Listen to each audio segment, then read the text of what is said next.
Hello सभी को नमस्कार। कैसे हैं आप सभी? आई होप आप सभी अच्छे होंगे, स्वस्थ होंगे, मस्त होंगे और ज़बरदस्त होंगे, है ना? तो चलिए भाई, हम लोग क्या कर रहे हैं, हमारा जो बीएड फर्स्ट ईयर का, हमारा जो, देखो भाई, बीएड जो फर्स्ट ईयर का हमारा चल रहा है, ये बात तो आपको डेली ही बतानी होती है ताकि आपके दिमाग में ये ना रहे कि हम क्या कर रहे हैं क्या नहीं। बीएड फर्स्ट ईयर का जो पेपर 1 है, बीएड फर्स्ट ईयर का जो पेपर आपका क्या है 1 है, उसकी जो यूनिट है वो सेकंड चल रही है, यूनिट सेकंड चल रही है। ये जो सेकंड यूनिट है ना, इसके अंदर एक तो मैं अभी आपको करवाऊंगी, एक इसके बाद और रह गया बस। उसके बाद ये जो आपकी सेकंड यूनिट है वो कंप्लीट हो जाएगी भाई, फिर हम थर्ड यूनिट करेंगे। यूनिट केवल 4 है। जितना मैं आपको करवाऊंगी ना, उससे बाहर एग्जाम में कुछ नहीं आएगा। जितना मैंने आपको करवा दिया उसी में से ही पूछ लिया जाएगा भाई, ठीक है? तो आज जो हम करेंगे, आज क्या करेंगे, आज का हमारा टॉपिक क्या रहेगा, अधिगम असमर्थता। आज का टॉपिक क्या है, अधिगम असमर्थता, ठीक है? अधिगम, अधिगम शब्द को इंग्लिश में क्या बोलते हैं हम लोग, लर्निंग बोलते हैं, लर्निंग, ठीक है? और हिंदी में इसको बोलते हैं सीखना। हिंदी में क्या बोलते हैं, सीखना। और साइकोलॉजी की भाषा में क्या बोलते हैं, अधिगम बोलते हैं, ठीक है? तो हिंदी के अंदर हम लोग सीखना बोलते हैं ना, सीखना है, लर्निंग करना है। इसी को साइकोलॉजी की भाषा में अधिगम बोला जाता है, अधिगम। देखो, शब्द के अंदर हेर फेर है, मतलब वही है। अधिगम का मतलब पढ़ना, सीखना, लर्न करना भाई। जितने भी बालक के लिए हम लोग बातें करते हैं ना, वो सारे की सारी बालक को सिखाने के लिए है भाई।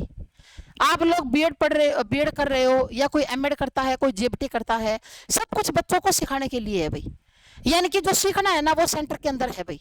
और जितना भी अध्यापक है, या फिर जो जितने भी शिक्षण की विधियां हैं या किताबें हैं, सारी इसके इर्द गिर्द घूमती है। यानी कि जितने भी एफर्ट किए जाते हैं स्कूल के अंदर, जितनी भी कोशिशें की जाती हैं कॉलेजेस के अंदर, सब कुछ बच्चे को सिखाने के लिए है। सबका एक ही लक्ष्य है, एक ही मोटिव है कि बच्चा कैसे सीखेगा। सबका मोटिव क्या है कि बच्चा सीखेगा कैसे, बच्चे को हमने सिखाना है ज्यादा से ज्यादा। तो लेकिन ये कहता है कि जो अधिगम के अंदर असमर्थता यानी कि डिसएबिलिटीज, कि कई बच्चे ऐसे होते हैं जो अधिगम करने में, लर्निंग करने में असमर्थ होते हैं। देखो, सारे बच्चे एक जैसे नहीं होते। यहाँ तक कि एक ही माता पिता के पैदा किए हुए 2 बच्चों के अंदर भी अंतर पाया जाता है। सारे बच्चे कभी भी एक समान नहीं होते। कक्षा के अंदर कुछ बच्चे ऐसे होते हैं जो पढ़ाए हुए विषय को बड़ी तीव्रता के साथ समझ लेते हैं, जो पढ़ा दिया ना उसको बड़ी फास्टली समझ लेंगे। लेकिन कुछ बच्चे ऐसे होते हैं जो पढ़ाए हुए को शीघ्रता से नहीं समझ पाते, ठीक है ना, उसको जल्दी से नहीं समझ पाते। और वो जो बच्चे होते हैं वो सीखने में क्या होते हैं, असमर्थ होते हैं। देखो, एक तो होता है पिछड़ा बालक, एक तो होता है असमर्थ बालक, जो मैंने आपको शब्द अभी बताया, असमर्थ। और एक होता है पिछड़ा बालक। पिछड़ा बालक और असमर्थ बालक में फर्क होता है भाई। पिछड़ा बालक वो होता है जो किसी भी कारण से पिछड़ सकता है, किसी भी कारण कोई भी हो सकता है। जैसे एक बच्चा है, मैं आपको उदाहरण से समझाती हूँ। एक बच्चा है जो बड़ा इंटेलिजेंट है, लेकिन उसका जो साइंस का टीचर है या मैथ का टीचर है, कोई भी आप लगा सकते हो, मान लो साइंस का टीचर है, और उसने उसके साथ दुर्व्यवहार कर दिया।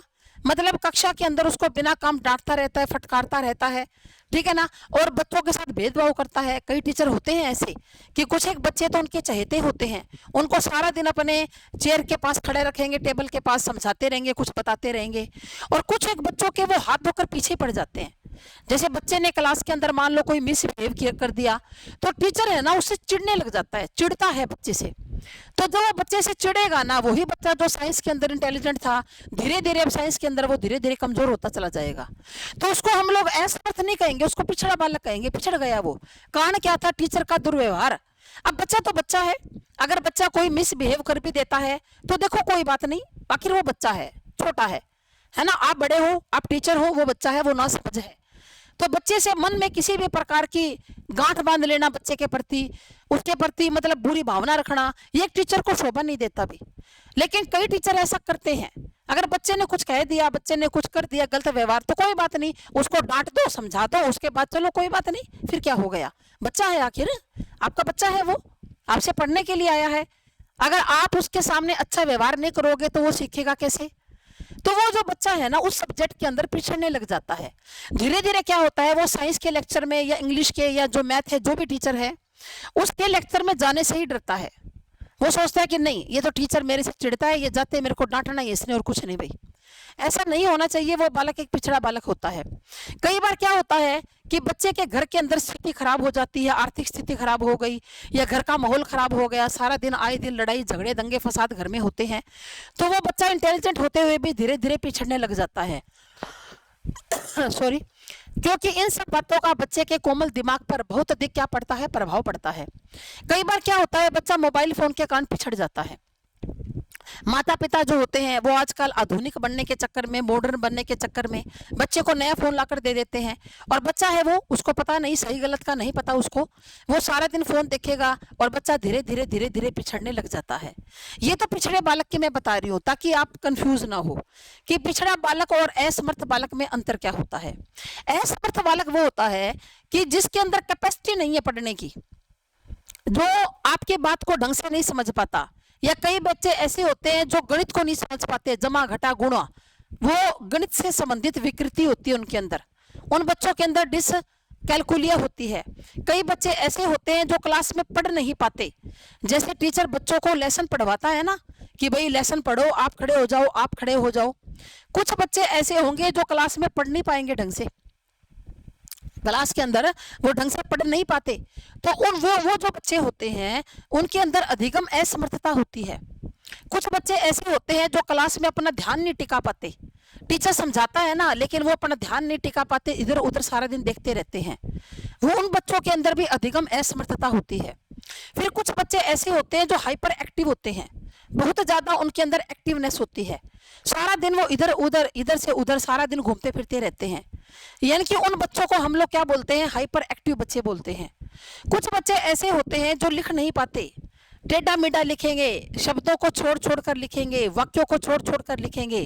ये जो बच्चों अधिगम असमर्थता वाला है ना, ये वाला, इसकी जो कुछ बीमारियां होती हैं, कुछ डिजीज होती हैं जो कि एस्टेट के अंदर, सी टेट के अंदर या कोई भी स्टेट का टेट हो उसमें जरूर पूछी जाती हैं कि डिस्कराफिया, डिसकैलकुलिया, डिसमोर्फिया, बुलिमिया, ठीक है ना, एनोरेक्सिया नर्वोसा, इस तरह की जो बातें होती है ना वो अक्सर पूछी जाती हैं।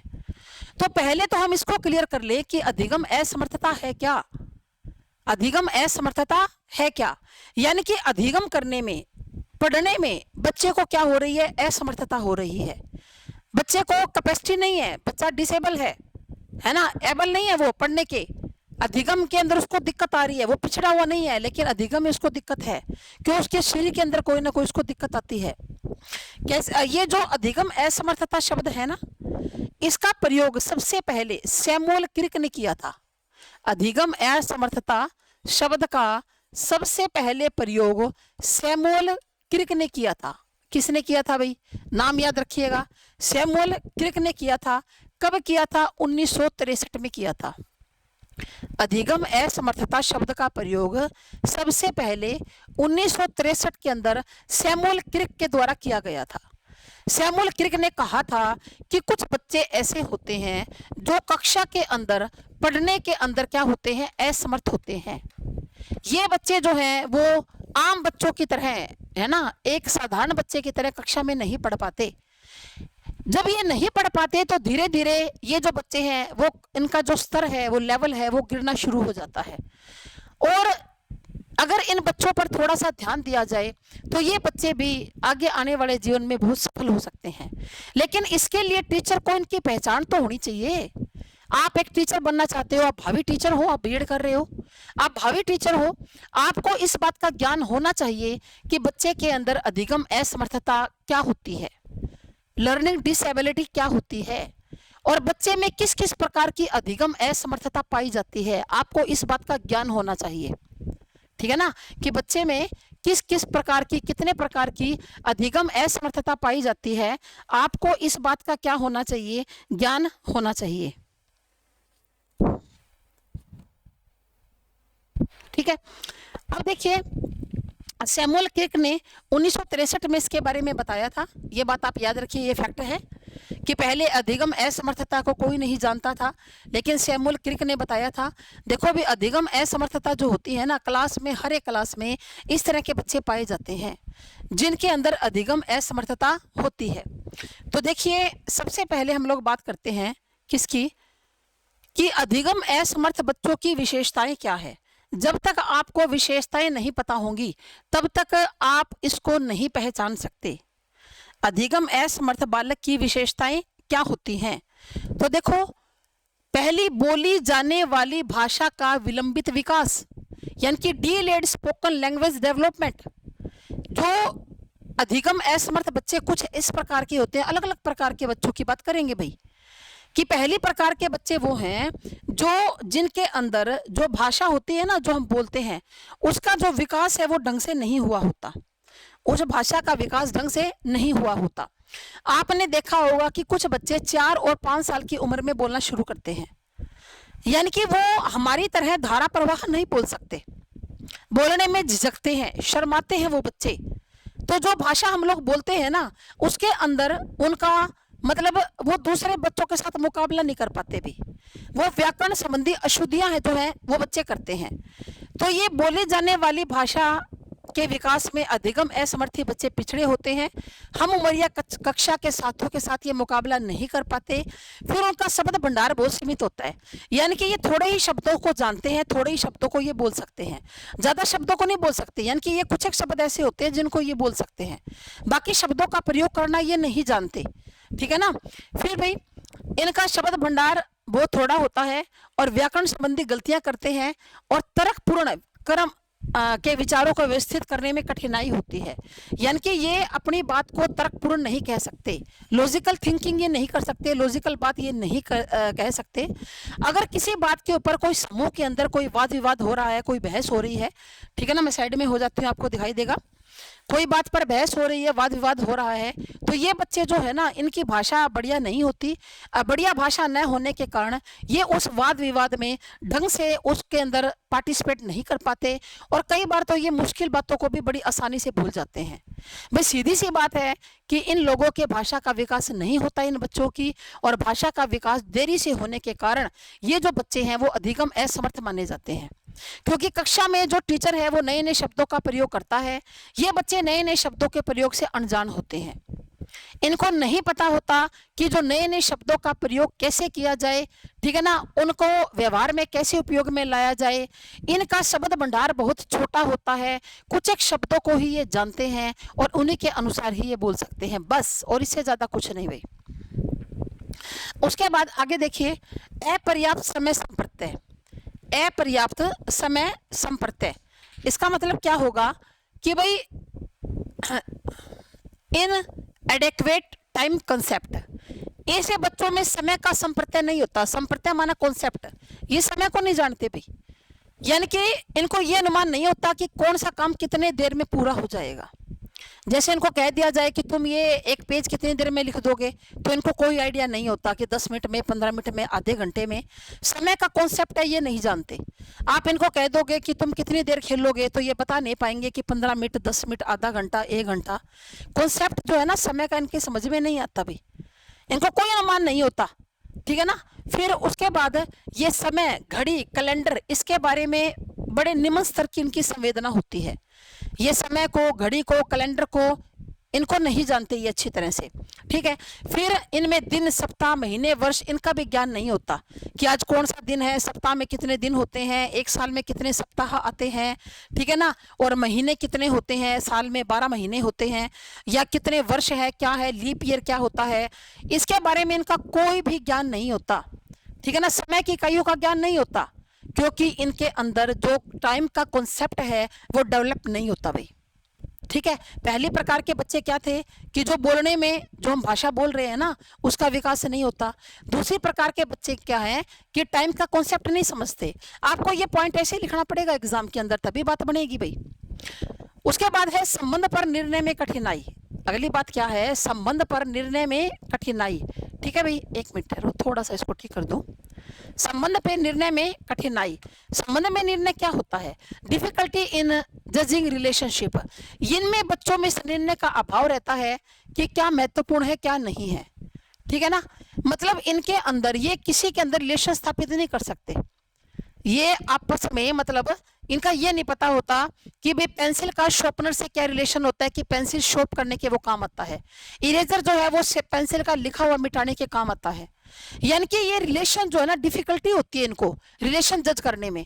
जैसे कोई ये पूछ ले टीचर इनसे कि भाई जो पेंसिल है और रबड़ है या शॉर्पनर है, क्या ये तीनों एक दूसरे से जुड़े हुए हैं, तो कहेंगे पता नहीं, इनको पता ही नहीं होता। ये यूं नहीं कहेंगे हाँ कि अगर इरेजर होगा तभी पेंसिल का लिखा हुआ मिटेगा, शॉर्पनर होगा तभी हम उसको क्या करेंगे, उसको शॉर्प करेंगे। कुछ बच्चों में तो जमा और घटा के चिन्ह में भी कोई अंतर नहीं कर पाते। बच्चों को कह दोगे ना आप कि ये जमा का चिन्ह है, ये घटा का, अंतर बताओ, तो इनको नहीं पता होता इसके बारे में, क्योंकि ये संबंध के निर्णय में क्या करते हैं, कठिनाई करते हैं। उसके बाद अगला है हमारा निम्न मानवीय डेक्टेटरी, ठीक है ना। तो देखिए इनके अंदर पेंसिल को संभालने की अयोग्यता होती है, यानी कि निम्न मानवीय डेक्टेरिटी का मतलब क्या है कि ये निम्न स्तर के काम है ना जो मानव करता है, जैसे पेंसिल पकड़ना, पुस्तकों को संभालना, बैग को व्यवस्थित करना, अपनी बोतल पकड़ना, ठीक है, अपना बैग कंधे पर लेकर आना, तो ये जो अपने जूतों के फीते बांध लेना, अपनी टाई को ठीक करना, अपनी बेल्ट को छोटी बड़ी कर लेना अपने कमर के हिसाब से, तो ये निम्न स्तर के काम है ना, ये भी ये नहीं कर पाते भाई। ये जो निम्न स्तर के काम हैं ये भी इनके बस की बात नहीं है भाई। पेंसिल को संभालने में योग्यता होती है, पुस्तक पकड़ने में योग्यता होती है, दरवाजे का हैंडल नहीं पकड़ सकते ये बच्चे, दरवाजे का हैंडल नहीं पकड़ सकते ये बच्चे। नए यंत्रों को संभालने में भी कठिनाई करते हैं। इनको पेन पकड़ा दिया जाए, पेंसिल पकड़ा दी जाए, स्केल की स्केल को पकड़कर उसे लाइन लगाओ, नहीं लगा पाएंगे ये। नई नई जो बातें हैं ना उसको ये नहीं सीख पाते, ठीक है ना, ये भूल जाते हैं इन्हें करना क्या है, कैसे करना है। यानी कि ये जो है ना, ये आप इस तरह से कह सकते हो कि निम्न स्तर के जो काम होते हैं एक बच्चे के, ये वो भी नहीं कर पाते भाई। अपना टिफिन नहीं खोल पाएंगे, अपना टिफिन बंद नहीं कर पाएंगे भाई, ढंग से खाना नहीं खा पाएंगे, अपने कपड़ों पर गिराएंगे खाने को। जो निम्न स्तर के काम है ना वो नहीं कर पाएंगे। बोतल का ढक्कन है ना वो खोलते समय पानी गिरा देंगे, फिर बोतल से पानी पिएंगे तो सारा कपड़ों पर गिरा लेंगे। ये निम्न स्तर के काम होते हैं जो ये नहीं कर पाते भाई, जिनको ये नहीं कर पाते, ठीक है भाई। उसके बाद आगे है हमारा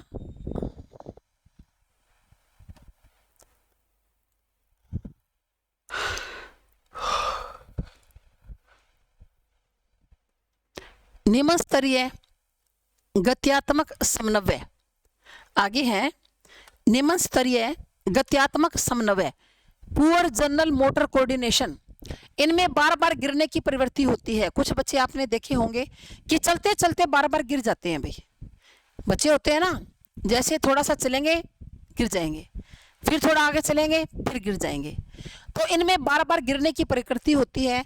इनके अंदर कोऑर्डिनेशन नहीं होता भाई, कोऑर्डिनेशन इनके अंदर नहीं होता, यानी कि इनके अंदर संतुलन नहीं होता, बैलेंस नहीं होता इनके अंदर, क्योंकि ये बार बार गिर जाते हैं, क्योंकि बैलेंस नहीं होता, बार बार इसीलिए गिरते हैं। ऐसे बच्चे हर उस काम को करने में अयोग्य होते हैं जो एक आम बच्चा कर लेता है, सीधी सी बात है, ठीक है ना। हर उस काम को करने में अयोग्य होते हैं जो एक आम बच्चा कर लेता है। ये कई बार हाथों और पाँवों में एक साथ क्रियाएं नहीं कर सकते, यानी कि हाथ और पाँव एक साथ ये नहीं चला पाएंगे, हाथों और पैरों में इनका समन्वय नहीं होता, एक साथ क्रियाओं करने में क्या होते हैं, असमर्थ होते हैं। ये बहुत बेआरामी और बेचैनी अनुभव करते हैं, ये सारा दिन बेचैन से रहते हैं कुछ, और ऐसे लगता है कि इनको आराम नहीं मिल रहा, बेआरामी और बेचैनी होती है उनको सारा दिन।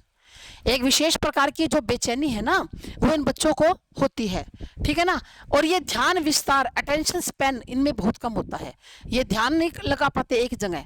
ऐसे बच्चे आलसी होते हैं। अधिगम असमर्थी बच्चे जो आंखों के संपर्क से, चेहरे के हाव भाव से, पहनाव से जो हम लोग सूचित कर देते हैं ना, मतलब आंखों से अपने भाव प्रकट कर देते हैं चेहरे से, ये उनको नहीं समझ पाएंगे भाई। ये वस्तुओं के आकार को, स्वरूप को इनको नहीं समझ पाते भाई, क्योंकि इनके अंदर निम्न स्तरीय गत्यात्मक अधिगम होता है। गत्यात्मक माना motor, motor skill, motor, motor माना हाथों पैरों का समन्वय। इनके हाथों पैरों का कोई समन्वय नहीं होता। अगर आप इनको कहोगे कि हाथ का भी यूज करो पैर का भी, दोनों चलाओ, तो ये दोनों नहीं चला पाएंगे, ठीक है। उसके बाद प्रत्यक्षीकरण दोष, यानी कि प्रिसेप्चुअल डिसऑर्डर। प्रत्यक्षीकरण क्या होता है कि जो चीज हमारे सामने हो, जो चीज हमारे क्या हो, सामने हो। प्रत्यक्षीकरण शब्द समझो, प्रत्यक्ष, जो चीज प्रत्यक्ष रूप से हमारे सामने हो। तो ये क्या कहता है कि ये ज्ञानात्मक प्रक्रिया है प्रत्यक्षीकरण, जो कि सेंसर डाटा की पहचान करती है, संवेदना के आंकड़ों की। ठीक है, तो देखो प्रत्यक्षीकरण क्रियाओं में ये बच्चे जो हैं, सामने जो इनके सामने जो चीज होती है ना, उसको देखकर भी उसके बारे में नहीं बता पाते, सीधी बात है। आसान भाषा में कर लो, कोई जरूरी नहीं है आपको मुश्किल लैंग्वेज करनी है। इसके अंदर मुश्किल लैंग्वेज दी हुई है, पर हमें कोई जरूरी नहीं है कि ये मुश्किल लैंग्वेज ही हमने करनी है, आप आसान भी कर सकते हैं इस लैंग्वेज को। प्रत्यक्षीकरण का मतलब क्या है कि सामने अगर इनको जो भी कुछ दिखा दिया जाएगा, तो सामने देखी हुई चीज को ये ढंग से समझ नहीं पाते और ना ही उसका वर्णन कर पाते हैं। आप इनके सामने दिखा दोगे, मान लो आपने इनको सामने एक बंदर का चित्र दिखाया और आपने कहा कि क्या तुमने बंदर कभी देखा है, बताओ इसके कितने टांगे हैं, बताओ इसकी कितनी पूंछ है और ये इसका रंग कैसा है, तो सामने दिखाई हुई चीज के को भी ये पहचान नहीं पाएंगे ढंग से, उसके बारे में एक्सप्लेन नहीं कर पाएंगे भाई, उसके बारे में एक्सप्लेन नहीं कर पाएंगे। यानी कि ये कठिनाई का अनुभव करते हैं। इनके अंदर दृष्टि दोष होता है, श्रवण दोष होता है, स्पर्श दोष होता है। दृष्टि यानी कि चीज को देखकर भी नहीं अच्छी तरह देखेंगे, दृष्टि दोष होता है। एक तो दृष्टि दोष वो हो गया कि आंखें कमजोर हैं, दूर का दिखाई नहीं देता, पास का दिखाई नहीं देता, आंखों के अंदर कोई दिक्कत है। और एक दृष्टि दोष का यहाँ पर मतलब है कि ये किसी चीज को देखकर भी उसके बारे में अच्छी तरह उसको ढंग से नहीं देखेंगे, ध्यान नहीं लगा पाएंगे। श्रवण दोष, आप इनको कितना भी समझाते रहो आपकी बात को सुनेंगे नहीं। ठीक है। स्पर्श दोष, आप इनको ये बता दो कि ये चीज मुलायम है या कठोर है, ये नहीं बता पाएंगे, क्योंकि इनके अंदर सामने देखकर भी उसके बारे में बताने की क्षमता नहीं होती। इसकी लैंग्वेज थोड़ी सी मुश्किल है, हम आसान करते हैं कि प्रत्यक्षीकरण दोष होता है, प्रीसेप्चुअल डिसऑर्डर होते हैं ये बच्चे। ठीक है ना। तो क्लास में कोई बच्चा तो प्रत्यक्षीकरण दोष से ग्रसित है, कोई बच्चा भाषा को नहीं बोल सकता, कोई गणित की जमा घटा को नहीं समझ पाता, तो अलग अलग बच्चों में अलग अलग दोष होते हैं। आप एक टीचर बनने वाले हो तो आपको पहचानना पड़ेगा आपकी कक्षा में कौन सा बच्चा किस दोष से ग्रसित है, और इस दोष वाले बच्चे को आप किस प्रकार आगे बढ़ा सकते हो, आगे लेकर जा सकते हो। क्योंकि अगर आपकी क्लास में 30 बच्चे हैं चाहे 35 बच्चे हैं, आगे आपने सभी को लेकर जाना है। ठीक है, ऐसे थोड़ी ना कि जिस बच्चे में दोष हो आप उसको राम भरोसे छोड़ दोगे। ठीक है। उसके बाद आगे देखिए, स्मृति दोष, मेमोरी डिसऑर्डर। कुछ बच्चे ऐसे होते हैं जिनकी मेमोरी अच्छी नहीं होती, पढ़ा हुआ याद नहीं रहता। वो बच्चे पढ़ते तो बहुत हैं, पढ़ते रहते हैं, लेकिन याद नहीं रहता पढ़ा हुआ, भूल जाते हैं बच्चे। ठीक है ना, बच्चे क्या कर लेते हैं, भूल जाते हैं। स्मृति एक जटिल प्रक्रिया है। ये क्या कहता है, जो स्मृति है ना, स्मृति एक जटिल प्रक्रिया होती है। आप पहली लाइन भी देख सकते हो, आजकल स्मृति कोई गतिशील प्रक्रिया, डायनामिक प्रोसेस है। ये लगातार स्मृति इंसान की बढ़ती है, हमें जटिल पर्यावरणीय सूचना को संगठित करने और भंडारित करने में सहायता देती है। यानी कि हमारी बुद्धि स्मृति क्या करती है कि जो हमारे सामने है, जो हमें समझाया जाएगा, उसको हम लोग समझ लेते हैं और हमारी स्मृति के अंदर, हमारी बुद्धि के अंदर उसको क्या कर लेते हैं, स्टोर कर लेते हैं, भंडारित कर लेते हैं। करते हैं ना कि जो भी नया नया ज्ञान हमारे सामने आता जाएगा, उस नए नए ज्ञान को हम लोग क्या करते हैं, अपनी बुद्धि के अंदर स्टोर कर लेते हैं, उसका भंडारण कर लेते हैं भाई। लेकिन ये जो बच्चे होते हैं, इनकी स्मृति एक जटिल प्रक्रिया है जिसमें शोधों के बावजूद अभी तक नहीं समझा जा सका। तो ये श्रवण या दृष्टि दोष भी इसमें शामिल हो जाते हैं। दोनों प्रकार के दोष होते हैं बच्चों में। ये भूल जाते हैं कि कमरे का दरवाजा कहाँ है और बेड किधर है, ये इतना भी भूल जाते हैं, क्योंकि इनको स्मृति संबंधी क्या होता है, दोष होता है। इनको स्मृति संबंधी दोष होता है, तो ये क्या भूल जाते हैं कि कमरे का दरवाजा कहाँ है और बेड किधर है। कई बार तो ये आप 3 शब्द बोलोगे ना, तो सुनने के तत्काल बाद कर्म को भूल जाएंगे। जैसे आपने बोला पसीना, 3 है वर्ण, आपने कहा कि पसीना बोलो, ये तुरंत उसको समीना बोल देंगे, भूल जाएंगे, क्रम को भूल जाते हैं कि पहले प आएगा, फिर सा आएगा, फिर ना आएगा। आप कहोगे बच्चे को बोलो पसीना, वो बोलेगा समीना। आप बोलोगे बोलो मशीन, वो बोलेगा समीन, क्योंकि क्रम को बच्चा क्या करता है, भूल जाता है। क्योंकि स्मृति संबंधी बच्चे में क्या होता है, दोष होता है। बच्चे के अंदर स्मृति संबंधी दोष होता है और बच्चा कमरे का दरवाजा कहाँ है, बेड कहाँ है, अपनी रखी हुई बुक है वो भूल जाएगा, किताब को भूल जाएगा, ठीक है ना। तो इस प्रकार जो सुनने में जो न्यूनता है ना वो उनके लर्निंग को प्रभावित करती है, क्योंकि सुनने में न्यूनता होती है भी श्रवण में, तभी तो पसीना को समीना बोल रहा है, मशीन को समीन बोल रहा है ना। सुनने में क्या है, सुनने के अंदर न्यूनता है, श्रवण में न्यूनता है, श्रवण माना सुनना, लिसन करना, और इसके अंदर न्यूनता है, कम सुनता है बच्चे को, और अगर सुनता भी है ना तो वो अच्छी ढंग से नहीं। तो अधिगम को, लर्निंग को क्या करती है, प्रभावित। इसको हम लोग क्या बोलते हैं, इसको हम लोग स्मृति दोष बोलते हैं, मेमोरी डिसऑर्डर बोलते हैं, ठीक है ना। ये क्या है, स्मृति दोष है। उसके बाद आता है हमारा हाइपर क्रिया, हाइपर एक्टिविटीज, हाइपर एक्टिविटीज। अच्छा, आपको एक बात और बता दूं कि प्रत्येक क्लास में 3 से 4 बच्चे हाइपर एक्टिविटी से ग्रसित होते हैं, हाइपर क्रिया से ग्रसित होते हैं। हाइपर शब्द का क्या मतलब होता है, हाइपर का मतलब होता है अतिरिक्त या सामान्य से ज्यादा। हाइपर का क्या मतलब होता है, अतिरिक्त या सामान्य से ज्यादा, और क्रिया का संबंध हलचल है, यानी कि एक बच्चा जितनी हलचल करता है ना ये उससे ज्यादा करते हैं भाई। एक बच्चा जितनी हलचल करता है ये क्या करते हैं, ये उससे ज्यादा करते हैं, हाइपर एक्टिव होते हैं।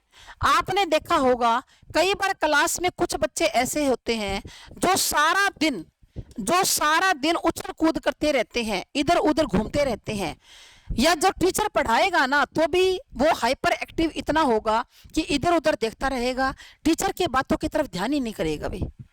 यानी कि टीचर बोर्ड पर समझा रहा है लिख कर कुछ, लेकिन ये बच्चे बोर्ड के ऊपर अपना ध्यान नहीं लगा पाएंगे क्योंकि ये हाइपर एक्टिव होते हैं, हद से ज्यादा एक्टिव होते हैं ये बच्चे। और आप ये मत समझो कि जो नालायक बच्चे हैं वो ही हाइपर एक्टिव होगा, कई बार जो इंटेलिजेंट बच्चा होता है ना वो भी हाइपर एक्टिव होता है, कि क्लास में सारा दिन इधर से उधर जाएंगे, उधर से इधर। आप कहोगे मैडम ऐसे कैसे जाएंगे, जैसे आप क्लास में जाओगे, आपने क्या देखा कि बच्चा पहले पीरियड के अंदर दूसरे बेंच पर बैठा है, लेकिन जब आप घंटे के बाद क्लास में दोबारा जाना पड़ जाए ना आपको, तो आप देखोगे वही बच्चा पीछे जाके बैठ जाता है, कभी वो बीच में बैठ जाता है, कभी आगे बैठ जाता है, फिर पीछे जाकर बैठ जाता है, सारा दिन इधर से उधर लगा रहता है। फिर वो सारा दिन ये भी कहेगा कि इसने मेरी कॉपी ले ली, इसने मेरी पेंसिल ले ली, इसने मेरा रबड़ ले लिया, यानी कि वो सारा दिन कुछ ना कुछ प्रॉब्लम क्रिएट करेगा क्लास के अंदर, क्योंकि वो हाइपर एक्टिव है। इसको पता क्या बोलते हैं, इसको ADHD बोलते हैं।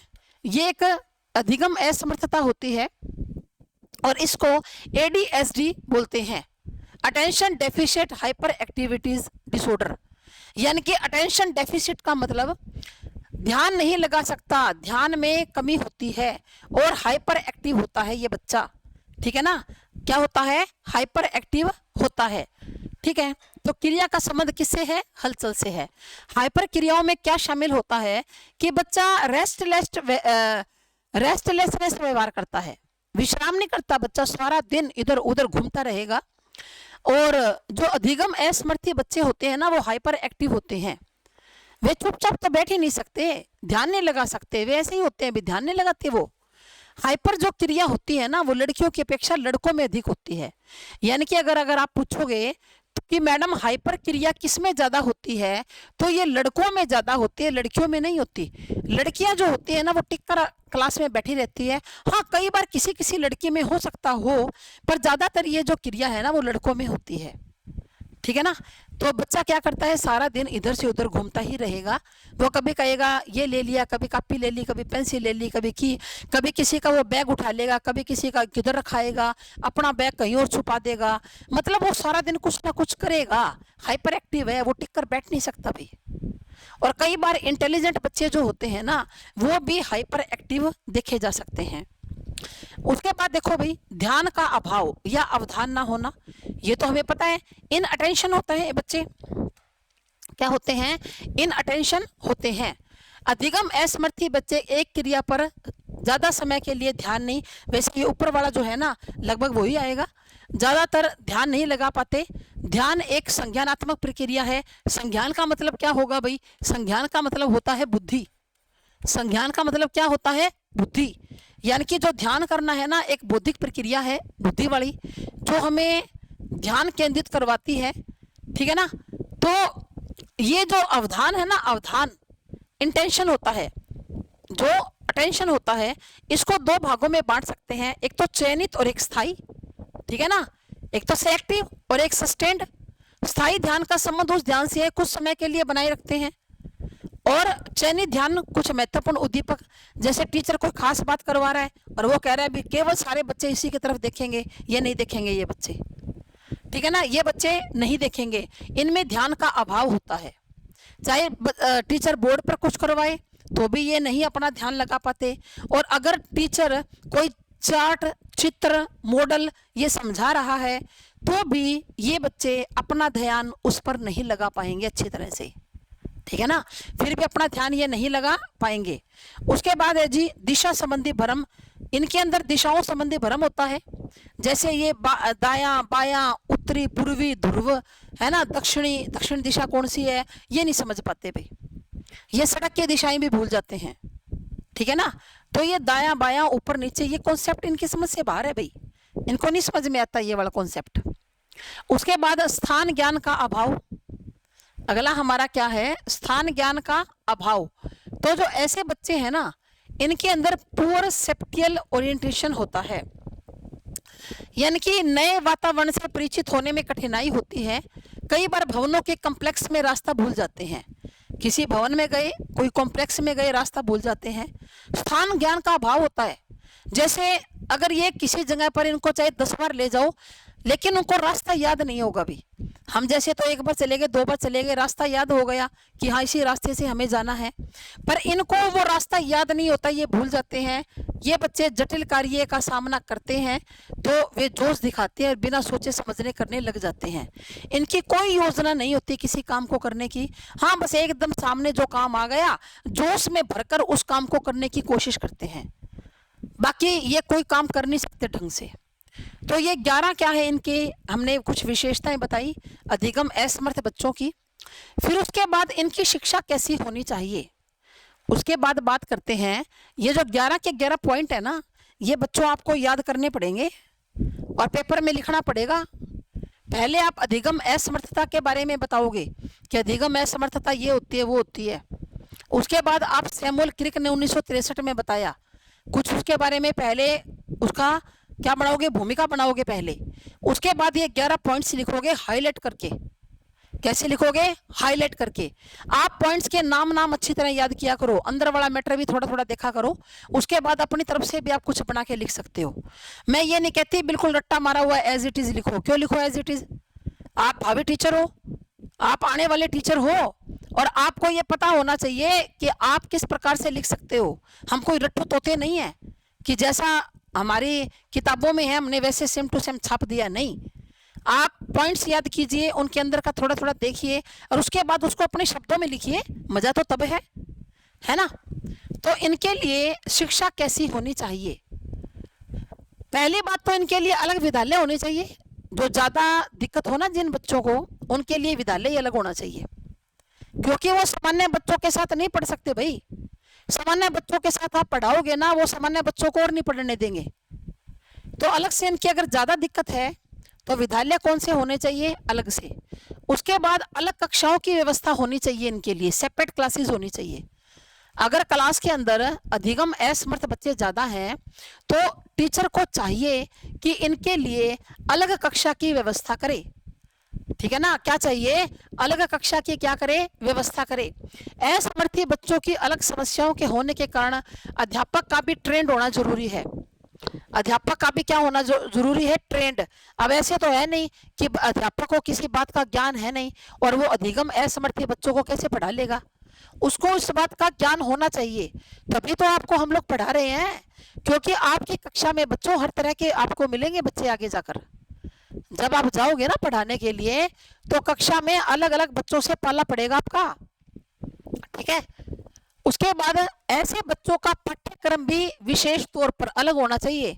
आम बच्चों जैसा पाठ्यक्रम नहीं होना चाहिए। पाठ्यक्रम माना सिलेबस, इनका जो सिलेबस है ना वो भी आम बच्चों से अलग होना चाहिए थोड़ा, फिर ऐसे बच्चे वर्तन यानी कि स्पेलिंग के क्षेत्र में कमजोर होते हैं, तो इस कमी की ओर भी ध्यान देना चाहिए, यानी कि इनको स्पेलिंग है ना बार बार लिखवानी चाहिए, बार बार याद करवानी चाहिए।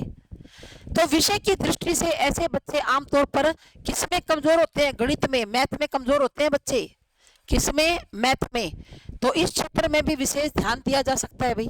ऐसे बच्चों का यदि हस्तलेख यानी कि हैंड राइटिंग गलत है, अच्छी नहीं है, तो हस्तलेख का प्रशिक्षण शुरू से दिया जाना चाहिए, ताकि शुरू से इनको अक्षरों की बनावट, क्रम, आकार इनका ज्ञान हो जाए।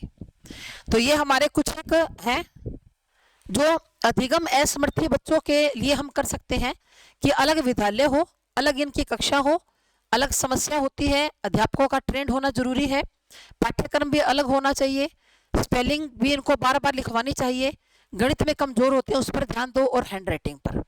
ठीक है, तो ये कुछ एक ऐसी चीजें हैं जो आप जो अध्यापक है वो बच्चों के लिए कर सकते हैं भाई, जो बच्चों के लिए किए जा सकते हैं। ठीक है, तो पहले आपने क्या किया, अधिगम असमर्थी बच्चे कैसे होते हैं, और अब हम लोग क्या कर रहे हैं, अब हम लोग कर रहे हैं कि अधिगम संबंधी कठिनाइयां कौन कौन सी होती है। अधिगम के संबंध में जो कठिनाइयां जो होती हैं वो कौन कौन सी होती हैं, किस प्रकार की जो कठिनाइयां हैं वो बच्चों को आती है भाई। तो देखो, पहले तो हमने विशेषताओं के बारे में किया, अब हम किसके बारे में करेंगे, कठिनाइयों के संबंध में करेंगे भाई। तो देखिए यहाँ पर पहली कठिनाई क्या है, लिखने संबंधी समस्या। पहली क्या है हमारी, लिखने संबंधी समस्या। तो ये कैसे लिखेंगे ये बच्चे, बी को डी लिखेंगे और 6 को 9 लिखेंगे, बी को डी लिखेंगे और 6 को 9 लिखेंगे, तो ये डिस्ग्राफिया होती है। ये बीमारी क्या होती है, एक मिनट ठहरो भाई, इसको इरेज करके लिखना पड़ेगा।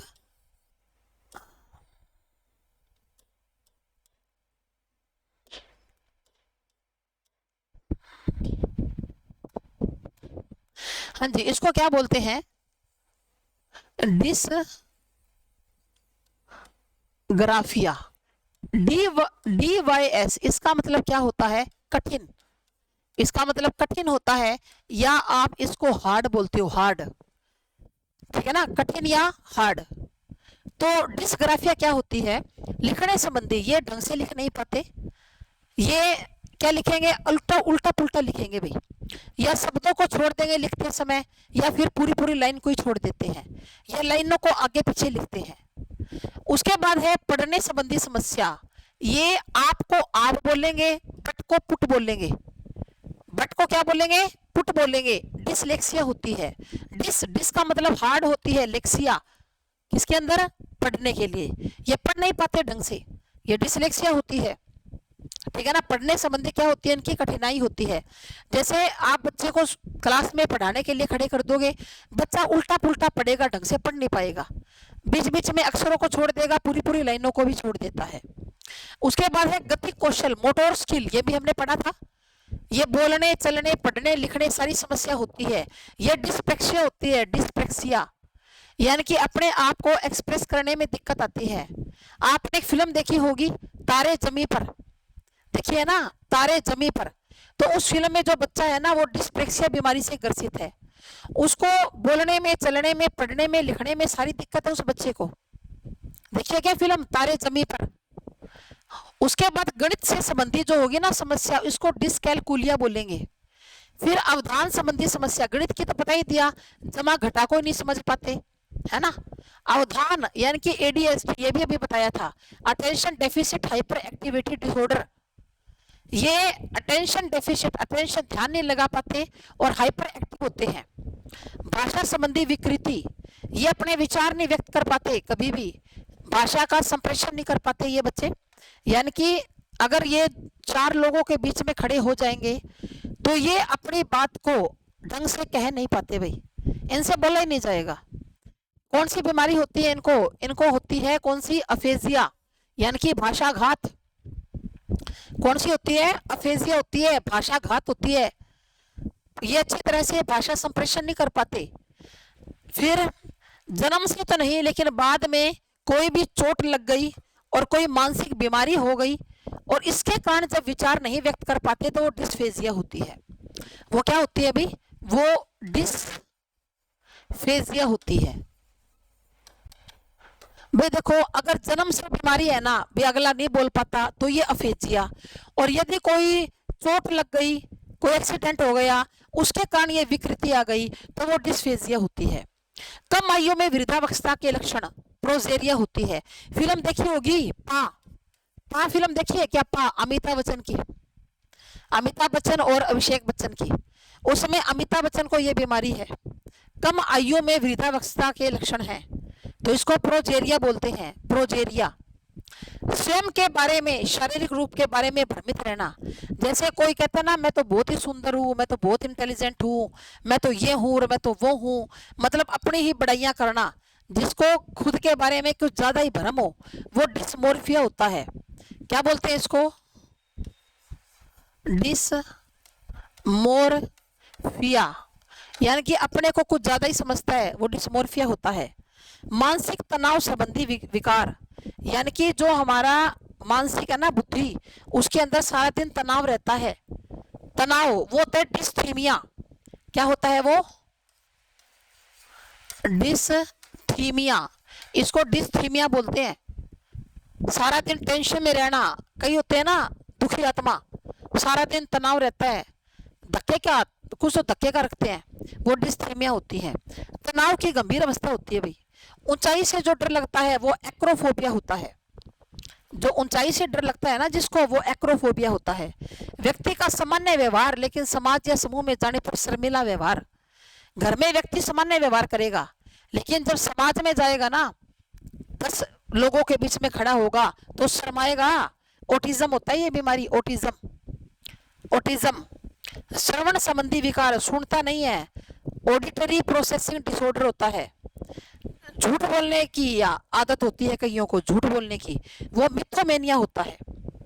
जिसको झूठ बोलने की आदत हो ना, या फिर बात को बढ़ा चढ़ा कर कहने की, भाई देखो हम तो ये, हमारी गाड़ी इतनी महंगी लाए, इतना रुपया लगा दिया, यूं कर दिया, यूं कर दिया, ज्यादा अतिशोक्ति की आदत होती है, वो मिथोमेनिया होती है। वो क्या होती है? मिथोमेनिया होती है। अच्छा जी, आगे देखो। चिंता के कारण दौरे पड़ने, चिंता के कारण क्या पड़ जाते हैं? दौरे। टेंशन है, दौरा पड़ता है। क्या है? हिस्टीरिया। हिस्टीरिया के तो आते हैं दौरे, सुना होगा। भोजन ग्रहण संबंधी बीमारी जो होती है वो बुलिमिया होती है। ये जो मैं आपको करवा रही हूँ ना, ये आपके आगे टेट के अंदर यूं क्यों आएगी, ये आप ये मत समझो केवल आपकी बीएड की तैयारी हो रही है, क्योंकि आपने बीएड करके थोड़ी ना चुप बैठे रहोगे। गवर्नमेंट जॉब चाहिए ना, तो टेट का एग्जाम तो दोगे, तो यूं लगा लो टेट की भी तैयारी हो रही है साथ साथ में। अरे बीएड की तो हो रही है, टेट की भी हो रही है साथ साथ में। तो भोजन ग्रहण संबंधी प्रवृत्ति होती है, वो बुलिमिया होती है। यानी कि भोजन ढंग से ग्रहण नहीं कर पाएगा बच्चा, आधा कपड़ों पर गिराएगा, आधे से ज्यादा, उसको हम लोग बुलिमिया बोलते हैं।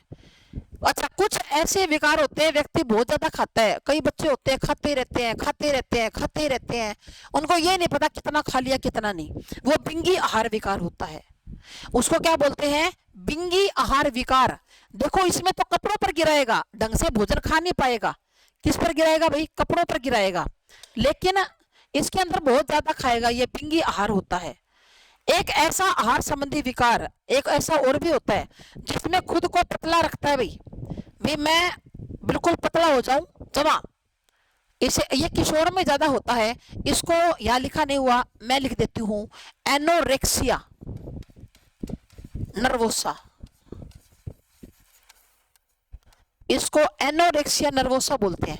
हिंदी में भी लिख दूं, इसको क्या बोलते हैं? एनोरेक्सिया नर्वोसा बोलते हैं, यानी कि खुद को पतला रखते हैं भैया। कई किशोर में होती है ना कि मैं मोटा ना हो जाऊं, मोटी ना हो जाऊं, एनोरेक्सिया नर्वोसा होती है वो।